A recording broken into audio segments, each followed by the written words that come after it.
Hi, I'm Dan Robinson with the Great Lakes Spirituality Project, and I'm very happy today to be talking with Markie Miller. Welcome, Markie. Thank you. Glad to be here. It's good to have you here. Markie grew up in Lambertville, Michigan, just across the state border from Toledo, Ohio, where she now lives. She has a master's degree in environmental science and has been at the forefront of the work in the Toledo area around the rights of nature movement. In 2014, nearly 500,000 people in and around her community there in Toledo lost access to clean and safe drinking water for 3 days due to a toxic algal bloom in the western basin of Lake Erie. This crisis was the catalyst for her work and passion for the rights of nature movement. She became a lead organizer and spokesperson for Toledoans for Safe Water, a grassroots citizen group in Toledo. She played a crucial role in drafting, petitioning, and eventually passing the Lake Erie Bill of Rights, a local law recognizing the legal right of Lake Erie to exist, flourish, and thrive. And that sounds like quite a series of events, and I'm looking forward to diving into that a little bit more, Marky. But to start with, can you tell me a little bit more about what exactly happened starting back in 2014? Sure. So 2014, that happened in August. So it was very hot, very, Midwest summer kind of humid temperatures. And we woke up to notices that said, don't touch your tap water, don't drink it, don't bathe in it, you can't boil it. Very little information at the time, but just knowing that, and suddenly you can't shower, you can't brush your teeth, you can't make anything, you can't wash dishes, do your laundry, water your garden, give your pet water, make baby formula, all of these things Wow. that you don't realize are part of your just basic normal routine. And the only information you have is don't touch it. And watch for symptoms. You might get sick and you should go to the emergency room if you've been exposed, but not having a lot of information at the time about what was causing it. And this notice went out at 2 in the morning. So not everybody got it when they first woke up. And you have to realize too, maybe people who only had access to media and information.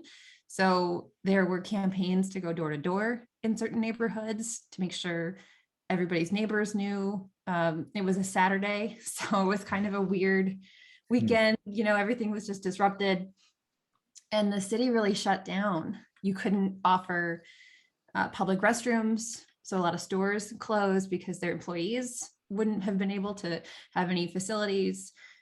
No one could wash their hands. You couldn't prepare food. You couldn't clean things. There was no sanitation, which is a little different from how we went through COVID and those first shutdown waves where we could still order food. You could still cook at home. Everyone learned how to make bread. This is very different. You didn't want to do anything that was going to make a mess. So it was, we need frozen food and things that are already prepared because you couldn't even get fresh produce from the grocery store. All of that had been thrown away because it had been sprayed through Hmm. their water system. So these little things start to build up. And within hours, all throughout the city, there was no bottled water even available.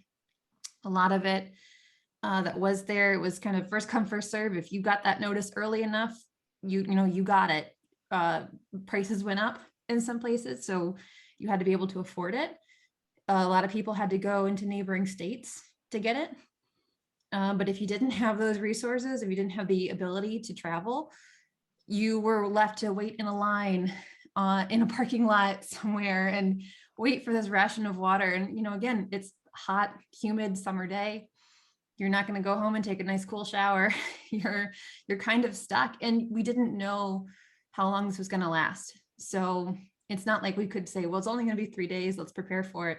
We had no idea how long it was going to be okay and how long it was going to be shut off for. So it was just a really chaotic, uncertain, and vulnerable time that you never had experienced this before. I occasionally get boil orders when think pipes have to be worked on, and it's kind of by section, but this was everybody. It didn't matter where you lived, you could not touch the water.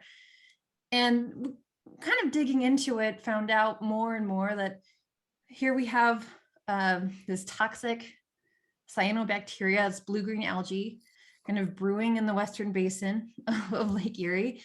And the narrative was, don't worry, because we've had more severe, more toxic blooms in the past.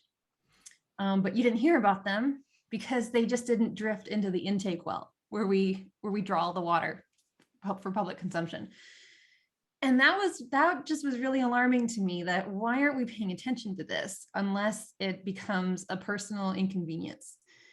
So we start seeing, here's the data from the last 10 years of us tracking this problem. And so you think, okay, so we've known about this, but we kind of turned our back on what was going on with Lake Erie. And thinking to my own background, I've always lived here. I grew up here, and Lake Erie was the dirty lake you didn't go to.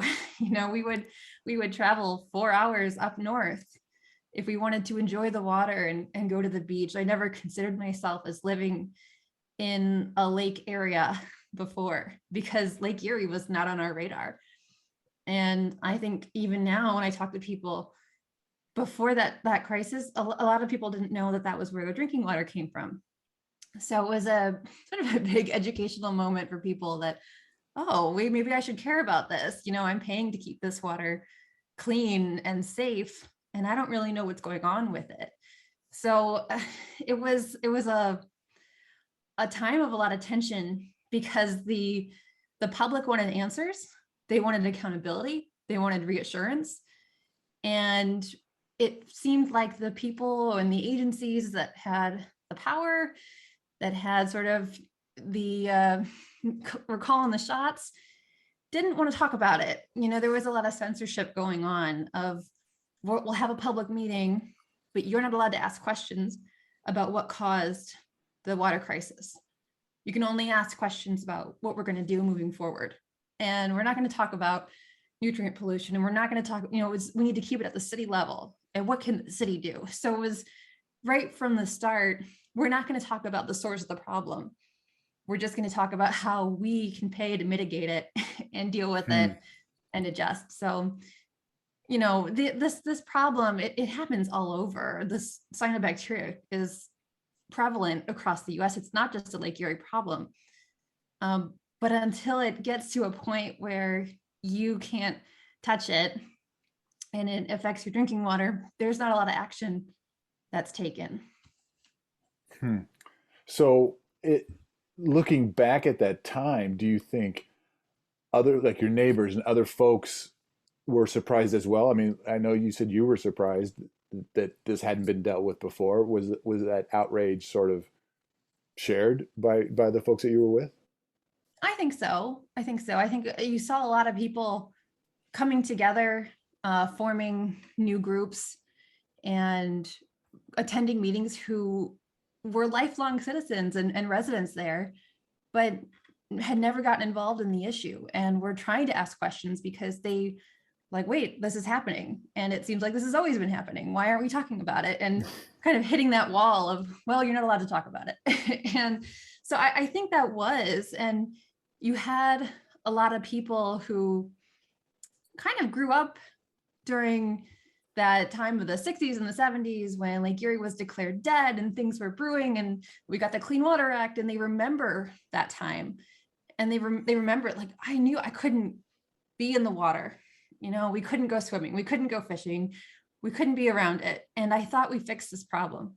And so a lot of people, I think, had that sense of hope shattered of, wait, we're back where we were, however long ago. And now we're reliving this again and going through this again. And I think that was really unacceptable to a lot of people who went through that experience then. So as these new groups and different folks were coming together to address this, I'm assuming one of those was Toledoans for Safe Water. Yeah, I think Toledoans for Safe Water actually started right away during the water crisis, and it was just a really small group of activists who built a little, I'm not sure what you call it, like a little 3D dome out of water bottles that were built up from the water crisis. And it, it's just a few people who thought, we're going to do some interviews. We want to get some awareness on this. But the action with the Lake Erie Bill of Rights came about a year later. So it was just a small kind of pop-up, group of people who said, we're going to use art and activism and awareness, get the conversation going. And I think in that year of nothing happening, nothing concrete, and seeing a lot of resistance from like the EPA, for example, and from local officials, that got people thinking like, okay, we need to do something. We need to come up with an idea. We need to have a little more action. And we recognize that the people who have been in charge of this problem aren't going to do anything about it anytime soon. So we need to step into that role. So when you said the people in charge aren't going to be doing anything about this anytime soon, you've kind of come back to this theme of sort of a lack of response by civic leadership. Do I understand that right? That you didn't feel like there was much people dealing with the real root problem? Yeah, for sure. I mean, I think locally, and you'll find this in pretty much anywhere you go, that when you talk to elected officials at the local level, the response is usually, well, our hands are tied. There's nothing we can do. We don't have a say in this. And you just realize, okay, well, we're not going to get a lot of support even from this.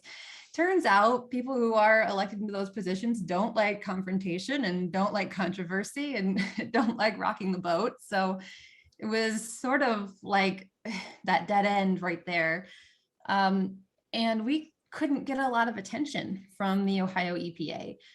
I remember there was supposed to be, I don't know if it was a public hearing or just a public meeting to sort of discuss the watershed and the issues that had come up. And the EPA kept delaying it and canceling it and rescheduling it. And then finally decided, well, we're just going to do a virtual presentation, which pre-COVID sounded really bizarre. Like now it's so normalized now, but it's still, when you do things virtually, you do lose some of that ability to engage. You're kind of stuck just listening and maybe typing in some comments, or maybe your submitted ahead of time question will get answered, but you don't have that same level and that same sort of solidarity that you do at an in-person gathering of people where they can share their ideas and their frustrations and feel like they are, in a group and not just sort of isolated in their own anger while they're listening and not able to interject any of their thoughts. So we saw a lot of that happening. And there was, locally, there was a big push that we need the Clean Water Act, and we need to establish what are called TMDLs, these total maximum daily loads. And, we kind of identified that industrialized agriculture was a huge contributor to the nutrient pollution that we have in this watershed. So that was sort of the main talking point. But I think for Toledoans for Safe Water, we had already lost so much faith in that system and in going to the regulatory agency that we didn't even want to bother with going down that road. And there were so many local groups that were sort of using that as their talking point, and that was the action that they wanted. So we felt confident in saying, you guys do that. We're going to sidestep all of this and, just come up with our own language and our own design for what this looks like. And the response from the EPA and those other, agencies like that was that this community is too emotional. You're not looking at the science. You're not thinking about the complications. You're not looking at the business side. You're just looking at this with emotion. And we've got real sick of hearing that after so many times. And we do have a lot of citizen scientists now that have just dove deep into the research and tried to get as much information as they could so that we are better equipped to talk about the issue. But that narrative was really dominant that, oh, you're just this reactive, emotional group that doesn't understand how complex this issue is. That was about as far as we could get. So we were happy to step out of that arena and say, we're going to design the type of solution we want to see, one that doesn't require their permission or their oversight, and take this into our own hands. So that was sort of how Libor came around and this idea of rights of nature and how TSW really got into their own groove with what we could do around rights of nature. Okay, so I'll put a pause button on just a second because I want to come back to the point in the story you just mentioned. But before we do that, say a little bit more, if you could, about the and I realize you're not necessarily a scientist in this role, but the science behind what happened, what caused the algal bloom. You mentioned a significant piece of that was runoff from agriculture. Is that right? Yeah. Yeah, I think industrial agriculture, one of the reasons it's such a big component to this problem is because our watershed in this drainage area that drains into the Western Basin historically was a swamp. And in order for people to live there and farm there, we had to completely alter that landscape. And so when you're driving through these rural roads and you see these big ditches on the side, they're really deep, they're usually full of water. Out of those fields, running underneath them, we have what are called tiles. And it is this drainage system. You'll drive around, you'll see these pipes sticking out every, maybe 6 feet. And those fields are continuously being drained. They have to put the water out somewhere. There has to be an output for the water. And that goes into those ditches and into our watershed, right? Into the Maumee River, into the Western Basin of Lake Erie. We have, I apologize, I don't have the numbers off the top of my head, but I think within the watershed, it's some like 700 of these industrial large scale operations that are livestock operations. So they are producing, I think it's like 25 million animals producing millions of tons of manure. And that manure has to go somewhere. And when it is in a liquid form, you have dissolved reactive phosphorus that gets, into the soil, into those drainage tiles. It is 100% bioavailable. So it's unlike particulate phosphorus, which can, it's connected, or excuse me, it can bind with different particles in the soil. It can kind of be stopped more by the buffer strips. It's not going to leach down into the soil as quickly, and you stop some of that from coming out. So what we found is that a lot of times when we're looking at phosphorus, the EPA and studies are looking at total phosphorus, which is the particulate plus dissolved. And that particulate has gone down over time, but only because our reliance on manure has gone up. So we actually have an increase in the dissolved phosphorus, which is contributing to the algal growth that we have. But a lot of these studies are reporting that total phosphorus is going down and our methods are working. And we're not really getting the sound science that we need from a lot of these studies and what's called best management practices, because we need to be more aware of how our watershed functions and aware that we're dealing with a swamp, with a wetland that wants to be wet, and we're draining it and draining it and draining it and rotating, throughout these fields, just tons and tons of manure. And when you're doing soil testing and things like that, you can't control what amount of nitrogen and phosphorus are going to be in your manure like you can with synthetic fertilizer. You can measure out exactly what your field is going to need.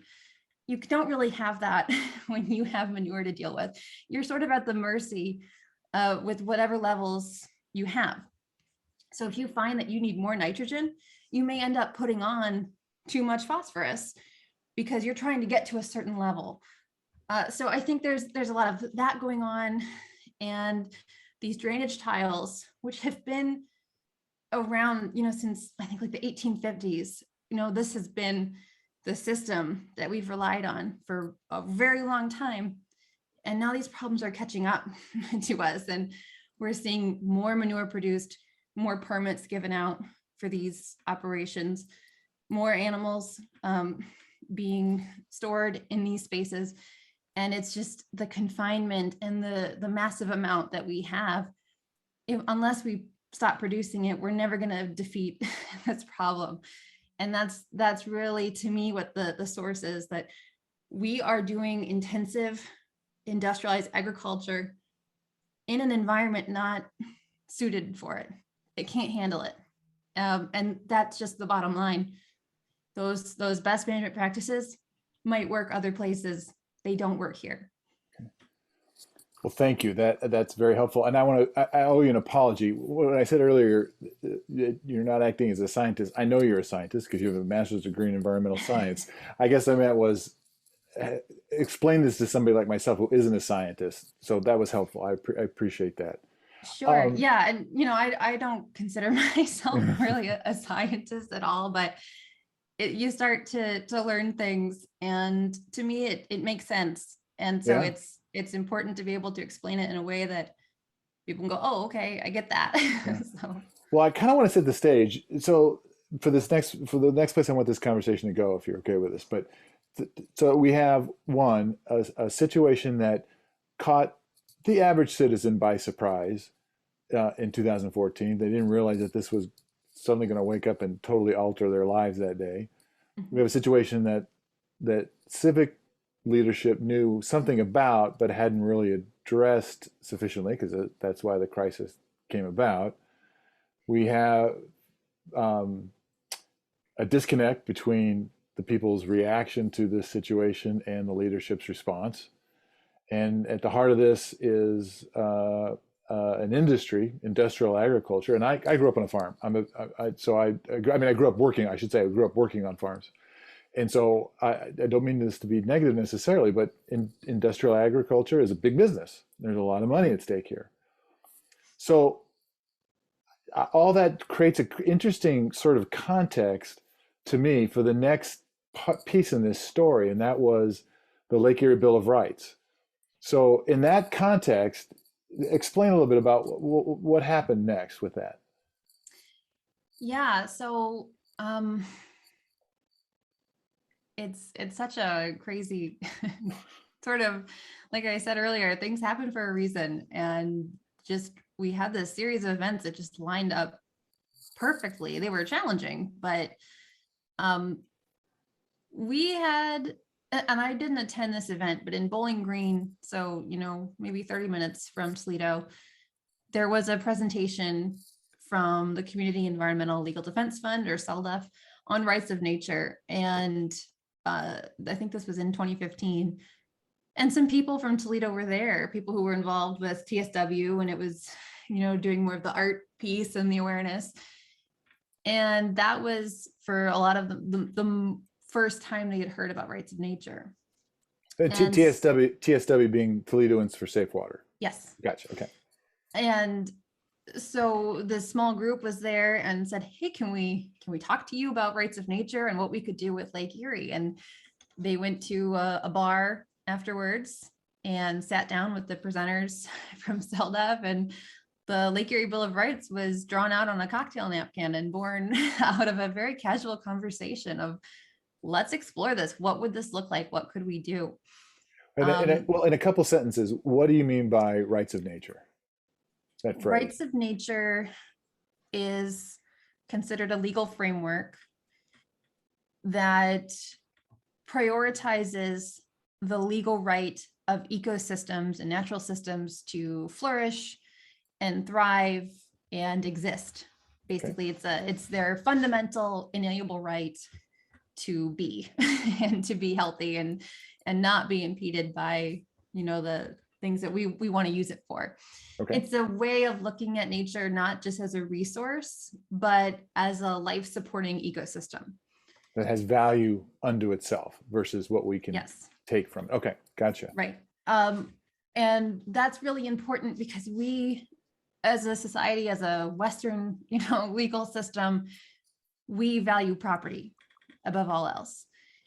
And nature sort of gets assigned, its value through whoever holds the permit, whoever owns the property. We don't really have this idea of the commons, or of a shared system or of a support system. And if you have the permit, you have the right to use it, abuse it, whatever your need is. So just that, hopefully that gives some background. I think we talk about rights of nature as a legal system concept, but what I would really, I think my view of that has shifted a little, that yeah, it needs to be part of our legal system, but also just part of our culture. It needs to be a way of life. It needs to be just something we naturally value and understand. Like our survival is connected to the survival and health of these systems. And that needs to be, top priority over what the things we need and how what we feel we need through the way our culture has evolved. So when we sat down and talked about rights of nature that first time, it was really looking at this of how can we get away from this idea of Lake Erie just as property, or Lake Erie under the ownership of those who have the permit to dump into the watershed. So that just changed the conversation. And I remember I got involved. I was going to a lot of different meetings, and I got fed up going to the public meetings where we were censored. We weren't allowed to talk. We weren't allowed to ask questions. Certain topics were just, off the table. And then going to other citizen-led meetings and feeling a little more at home, but realizing that our options were still left to, we need to get the people in charge on board. We need to bug the EPA and tell them we want this, this, and this. And we need to go to our mayor and tell her we want this, this, and this. That sounded just so exhausting to me that we have to beg for any sense of value, that make the case that we're worth saving, or that Lake Erie is worth saving. And rights of nature and this idea of the Lake Erie Bill of Rights just removed a lot of that and said, you know what, we're just going to assert that the lake is worth saving, and that the lake has an inalienable right to exist and flourish and thrive and be, and that we need to be stewards of that and do what we can to protect those rights and take away this idea of, well, this is how it's always been and this is what we're going to do. So it really turned that on its head and removed getting permission from these overseeing figures from the equation, where we could just say, this is what we want, this is how we want to do it, and we want to put it to people to vote on, because that seemed, this idea of we're being democratically elected, we wanted the public to support this, rather than just saying we're going to try and get this passed by somebody else. It was very important to sort of have that community involvement in the decision. Well, I've got a little bit of the legislation here, and it has some pretty significant language in it. So I just want to read a little bit of it. Well, Sure. so we, the people of the city of Toledo, declare and enact this Lake Erie Bill of Rights, which establishes irrevocable rights for the Lake Erie ecosystem to exist, flourish, and naturally evolve. A right to a healthy environment for the residents of Toledo, and which elevates the rights of the community and its natural environment over powers claimed by certain corporations. And earlier in the piece, it says, it has become necessary that we reclaim, reaffirm, and assert our inherent and inalienable rights, and to extend legal rights to our natural environment in order to ensure that the natural world, along with our values, our interests, and our rights, are no longer subordinated to the accumulation of surplus wealth and unaccountable political power. Wow, that is some powerful language, and it sort of, in a sense, formalizes what you're saying, the idea that Lake Erie has rights that are not subject to economic or political interests. Correct. And Right. so this was put together in a piece of legislation that was, I assume, spearheaded by Toledoans for Safe Water. Is that correct? It was a joint effort with the people from Toledo through Toledo for Safe Water and lawyers and organizers with CELDEF who had some background doing this kind of work, and helped us take sort of our vision and put together the necessary legal political language that we needed. With petitions, there's all these little rules about, well, this line has to be in red and this has to be this way. And if you mess up on those, no one's going to tell you until you turn your stuff in. And then they can say, oh, well, you didn't do this, you didn't do this. So everything you've done doesn't count. You have to start over. So their insight was really beneficial in making sure we had done our due diligence and everything was in order. And they just helped us by really challenging us to say, what do you want? If you could write a law, what would it look like? And I don't think we ask ourselves that very often. Mm-hmm. And especially saying, take all the boundaries off the table. We didn't say, if you could write a law that sticks to these certain elements, what would that look like? It was, no, just remove the walls and put down what you'd want to see. Which for me was I had no experience doing any of this. I was really overwhelmed at these questions and these concepts. I wasn't really familiar with this idea of corporate personhood. And so I was just sort of thrown into this really big project, that the sky's the limit. What do you want? What do you want to see? And they were great at helping us put that into this language and create the petition that we needed to go out and collect signatures just to get it on the ballot. So you worked with CELDEF, and again, CELDEF is the Community Environmental Legal Defense Fund. Okay, great. And so you and CELDEF and Toledoans for Safe Water put together the petition. You got the signatures to get it on the ballot. When was it on the ballot? Well, it was supposed to be November 2018. It got delayed to February of 2019. We had to collect 10,500 signatures, and these have to be collected by hand, one petition per person. So if it's mine, I have to witness every signature, make sure people are filling it out correctly, get that petition gets notarized before I can submit it. It's such a ornate process. And of course, we're all volunteering our time to do this.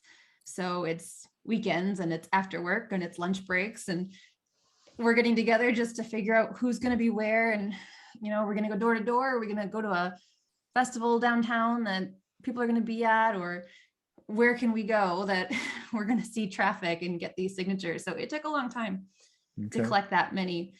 And we had enough to be on the ballot, but our Board of Elections here, which I don't know if people know, but your Board of Elections is an appointed seat, not an elected seat.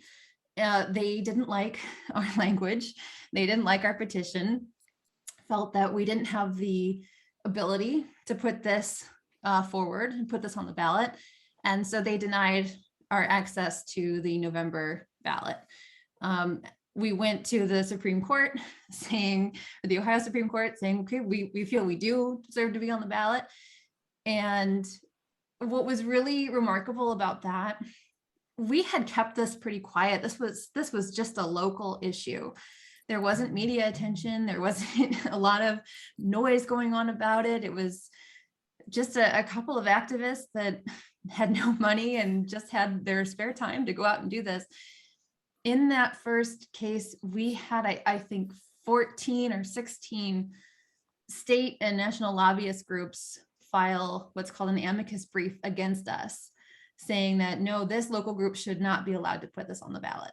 And so it's oil and gas, and it's big ag and Chamber of Commerce. And so you've got this very large group, powerful representation from industry, having a voice in a local election issue in the Supreme Court. So to us, that was our first really big feeling of, ooh, I think we've ruffled some feathers, and we must be doing something right, because I don't think we'd get this kind of attention if there wasn't just a little bit of worry about what happens if this moves forward.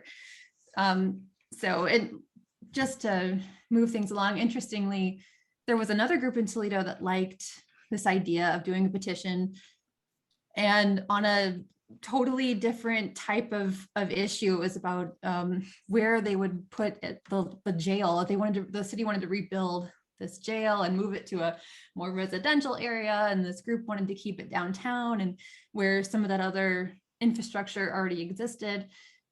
They kind of copied our petition and took the language, because again, a lot of people don't know how to just write a petition, took the language, made their own issue. We're also set to be on the ballot. And I remember a lawyer for the county saying, I don't know what website you guys got this petition off of. They're damn near the same. And, you know, because we knew, like, we wrote those, but thanks for thinking that they were downloaded from somewhere. They were also kept off the ballot because the language was so similar, even though it had nothing to do with rights of nature or community rights or anything environmental. They went to the same court, and we had lost our case, but we had lost our case with the judges saying, you know, we have made an error throughout our history of rulings, where sometimes we say it's okay for a board of elections to keep something off the ballot, and sometimes we say it's not. We need to fix this error, but we're not going to fix it today. And of course, 2 weeks later, the same issue, the same language, the same community, the same judges, you know, like, okay, here's your second chance to fix the error. And the court ruled that the Board of Elections has a responsibility to put citizens initiatives in a chartered city on the ballot, and can only play this administrative role. They can't judge something on the content and say, we don't like it. They have an obligation to put that on the ballot. Now, that group also lost their case because the court also said, oh, well, according to the city charter, we think, based on the language, that we interpret it to mean you also need a vote from city council on top of having the number of signatures that you need. So this group, with that right away with the city council, got approval to go forward on the ballot, had a special election created that would be set for February of 2019. And we thought, well, hey, we also lost our case. This decision affects us too. We want to be on that same ballot. And it took about 2 months of protesting and calling out our city council members, saying, you don't have to like it, but you know, if you want to vote it down, you can do so on election day, but you have an obligation to uphold our basic rights in the position that you're in. And you know that you're not able to stand in front of this right now. So if you want to vote no, you can do that on February, in that February election. But today you need to allow us to move forward to that ballot. And we did get unanimous approval from city council to be put on that same ballot. It wasn't until December of 2018. So it took a while to get there. We lost a lot of time that we would have had to campaign and, you know, kind of get some of that awareness out there.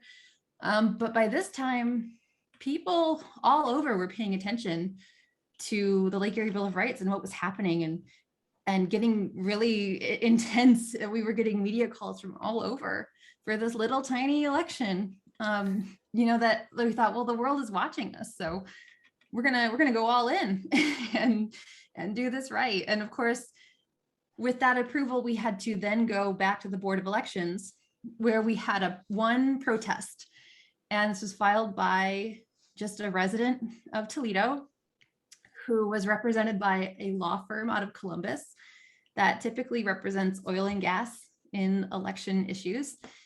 And said, well, now we need to have a hearing to determine whether or not this can lawfully move to the ballot. And so we have this long hearing, and the Board of Elections said, we don't want to approve it, but we have no choice. I mean, they were pretty frank in saying, I remember one guy said, I hope it gets challenged. I hope it gets thrown out. I hope it doesn't win. You know, they didn't hold back when they voiced their opinions on this.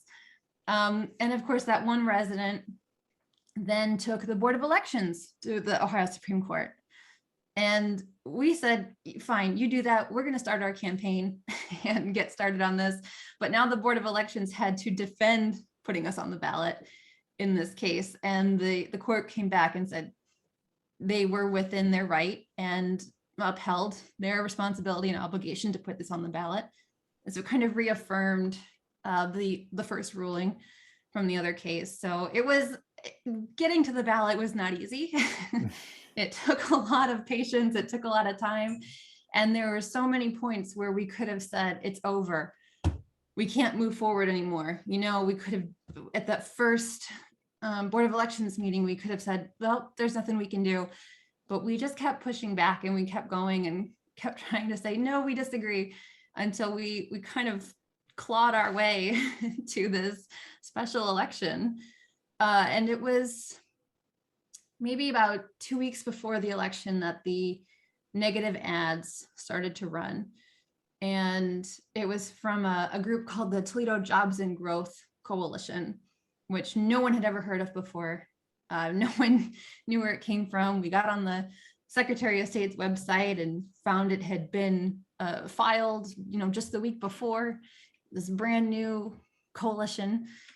And suddenly there's 2 different negative radio ads running on 9 different stations every half hour.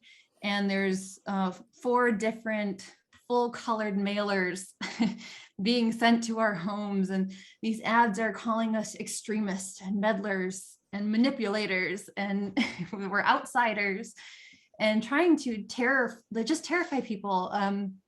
They use images of children crying and hugging their moms, and men out of work with their heads in their hands and looking so dramatic and saying, you know, it's going to hurt churches, it's going to hurt business, it's going to hurt farmers, it's going to hurt your families. Like, no one was safe from the Lake Erie Bill of Rights, which is it's a name that's hard to villainize, but they tried. And I really think that might have been their downfall. They went just a little too extreme and got us more media attention than we ever could have afforded.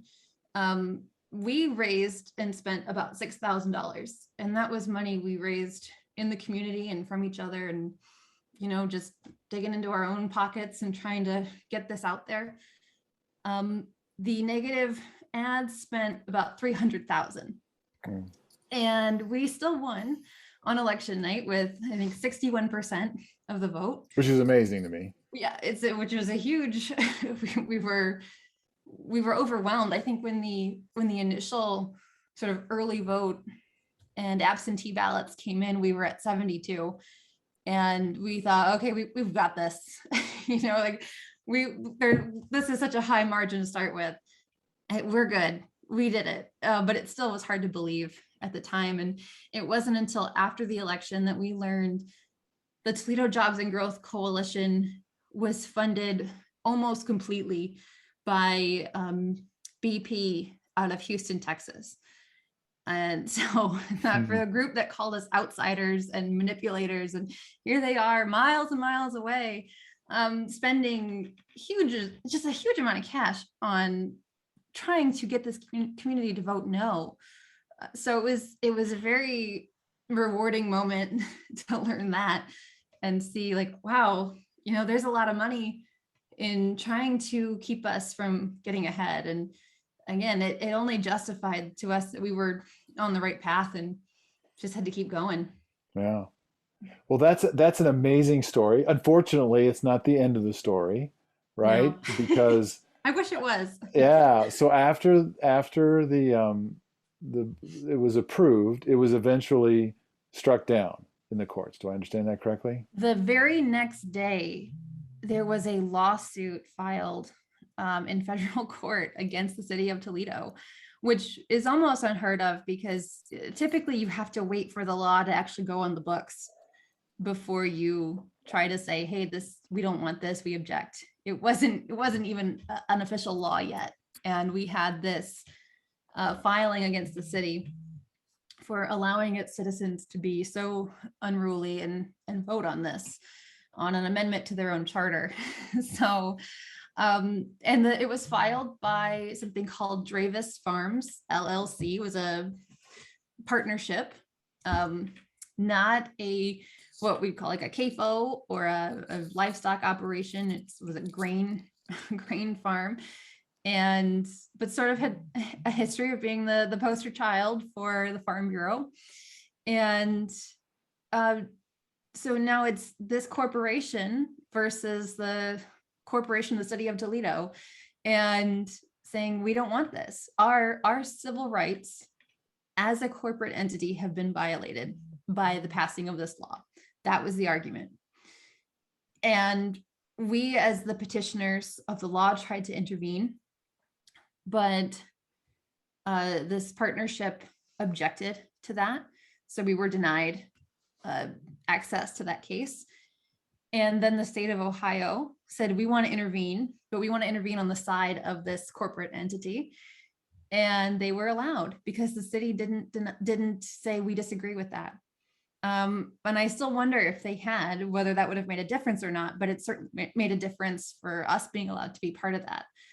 So then there's this big federal case that we're not even allowed to be part of going on to determine whether or not this law should be allowed to stand on the books.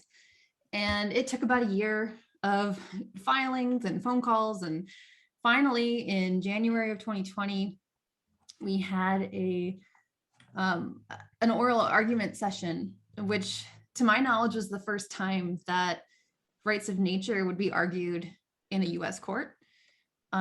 Very frustrating because the state had 2 or 3 lawyers and this farm partnership had 2 or 3 lawyers and the city only had 1 and was up there, trying to defend us. And I'd say to the city's credit, they did a decent job with their limited sort of acceptance of rights of nature, but they were very much, I'll say this, they were vocal against this idea of corporate rights taking any priority over the rights of this community or over our democratic right to amend our charter. So in that respect, they did a great job, because historically what you have seen in Ohio is when the city is sued or threatened with a lawsuit, they usually pull the law on their own, or they settle immediately. They don't want the cost. They don't want to deal with it. They say, oh, sorry, our bad.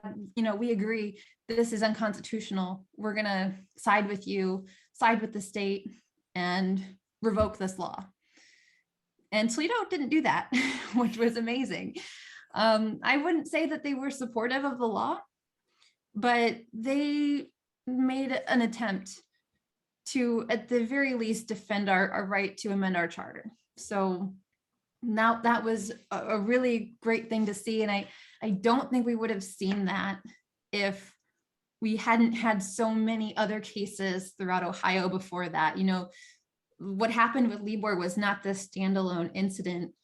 It was built on a foundation of other communities going through the same thing, often not making it to the ballot, or getting cut in court without even having the hearing, without just right away, oh, we don't want a lawsuit, we agree. So Toledo was really a turning point for that movement, to see like, okay, the will of the public is gaining momentum and it's having an impact in this legal arena. So that was really great to at least see. Unfortunately, the judge sided with the state of Ohio, and in his ruling said that the Lake Erie Bill of Rights caused injury to the state, at least on paper. That was his quote, that we were harmful to the permitting process of Ohio agencies. And to me, that was exactly the point. So we wanted to go after that permitting process. We wanted to call out the state of Ohio for not doing enough and for really perpetuating the harm instead of trying to stop the harm. So that was a win to me, that they could see that, yes, you are effective, you have teeth, you are harming what's going on, to me, that was exactly what we needed to hear. Now, in that same ruling, he also said, oh, but it's a value statement. It's unenforceable. It doesn't have any teeth. It doesn't have any real merit. And so you have these contradictions in the same ruling that, one, we cause injury, but on the other hand, we are not a viable law anyways. So therefore it can't move forward and it's unconstitutional. And, it was like, we're going to come up with whatever argument will suit, any talking point. So that part was very frustrating.